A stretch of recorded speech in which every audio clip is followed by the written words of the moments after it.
Welcome to trader things. December 27. வாங்க stock market நியூஸ பார்க்கலாம். நான் செபியில் பதிவு செய்யப்பட்ட அட்வைசர் அல்ல. இந்த வீடியோ தகவல் வழங்கும் நோக்கத்திற்காக மட்டுமே. எந்த வகையிலும் முதலீடு செய்யுங்கள் என்று சொல்வதற்கான வீடியோ இது அல்ல.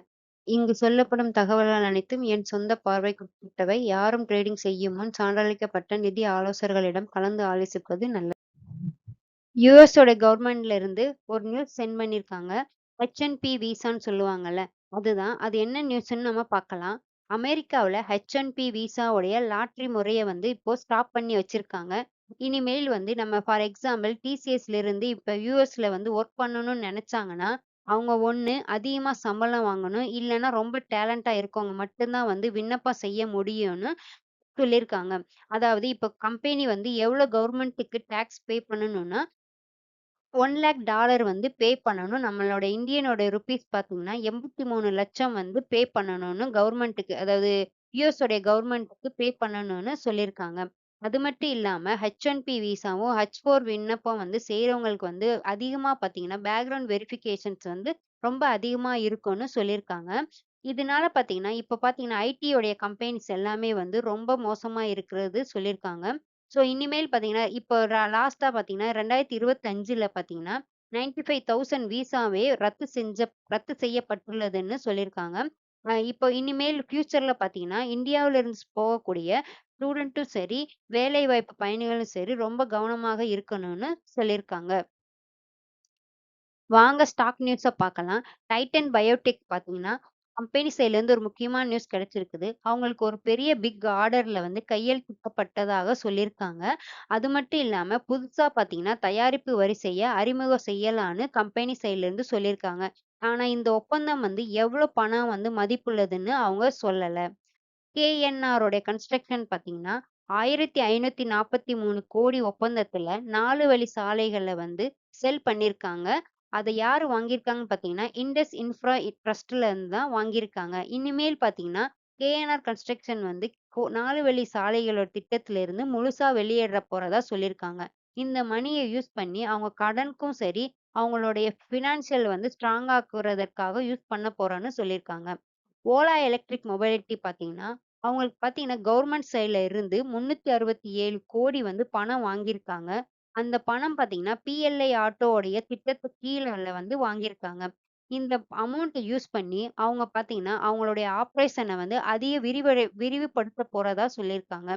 இந்தியாவுல அதிகமாக ஈவி ஸ்கூட்டரோட உற்பத்தி செய்ய போறோம். அது மட்டும் இல்லாம லோக்கல் பார்ட்ஸ பயன்படுத்தி யூஸ் பண்ண போறோம்ன்னு கம்பெனி சைட்ல இருந்து சொல்லியிருக்காங்க. இது ஓலா எலக்ட்ரிக் இது ஒரு பாசிட்டிவ் நியூஸா பார்க்கப்படுது.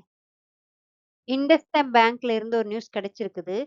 அதாவது இந்த பேங்க் பார்த்தீங்கன்னா, இப்ப பார்த்தீங்கன்னா எஸ்எஃப்ஐஓ உடைய கட்டுப்பாட்டுல இருக்குதுன்னு சொல்லியிருக்காங்க. எஸ்எஃப்ஐஓபின்னா யாருன்னா, அதாவது பெரிய நிதி மோசடி விசாரணையுடைய அமைப்பு தான் இவங்க. அதாவது இந்த பேங்க்ல இருந்து பார்த்தீங்கன்னா, ஏதோ பண மோசடியோ, இல்ல பார்த்தீங்கன்னா, டாக்குமெண்டோடைய ப்ராப்ளம் ஏதோ இருக்கறனால தான் இப்ப பார்த்தீங்கன்னா, அவங்க கட்டுப்பாட்டுல இருக்குதுன்னு சொல்லியிருக்காங்க. இதனால ஃபியூச்சர்ல என்ன வரும்னு சொல்றாங்கன்னா, ஸ்டாக் மேபி வாலடைலா இருக்கும்னு சொல்றாங்க. இல்லன்னா பிரஷர் அதிகமா இருக்கும்னு சொல்லியிருக்காங்க.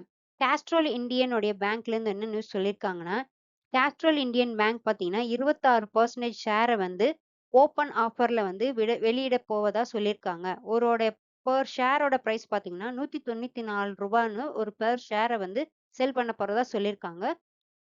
என்பிசிசி உடைய நியூஸ் பார்த்தீங்கன்னா, என்பிசிசிக்கு பார்த்தீங்கன்னா, கம்பெனி பார்த்தீங்கன்னா, ஒரு பிக் ஆர்டர் கிடைச்சிருக்குது. ஸோ ஒரு நல்ல ப்ராஜெக்ட்ல அவங்க கிடைச்சிருக்குதுன்னு சொல்லியிருக்காங்க. ஸோ இது பார்த்தீங்கன்னா, ஃபியூச்சர் ரெவென்யூ ரொம்ப பாசிட்டிவா இருக்கும்னு கம்பெனி சைட்ல இருந்து சொல்லியிருக்காங்க. லென்ஸ்கார்ட் சொல்யூஷன்ல இருந்து ஒரு நியூஸ் கிடைச்சிருக்குது. லென்ஸ்கார்ட் சொல்யூஷன் பார்த்தீங்கன்னா, 286 கோடிக்கு ஐஐஎன்ஆர் உடைய கம்பெனில இன்வெஸ்ட் பண்ண போறதா சொல்லியிருக்காங்க. 29.24% ஷேர வாங்க போறதா சொல்லியிருக்காங்க. இந்த நீட் கம்பெனி பார்த்தீங்கன்னா, கண்ணாடி லென்ஸ், ஆப்டிகல் ஹார்ட்வேர் உடைய தொழில்நுட்ப தயாரிக்கிறவருடைய கம்பெனி தான். இந்த முதலீடு செய்றனால அவங்களுடைய கம்பெனியோட பிசினஸ் நல்ல குரோத்தா இருக்கும்னு கம்பெனி சைட்ல இருந்து சொல்றாங்க.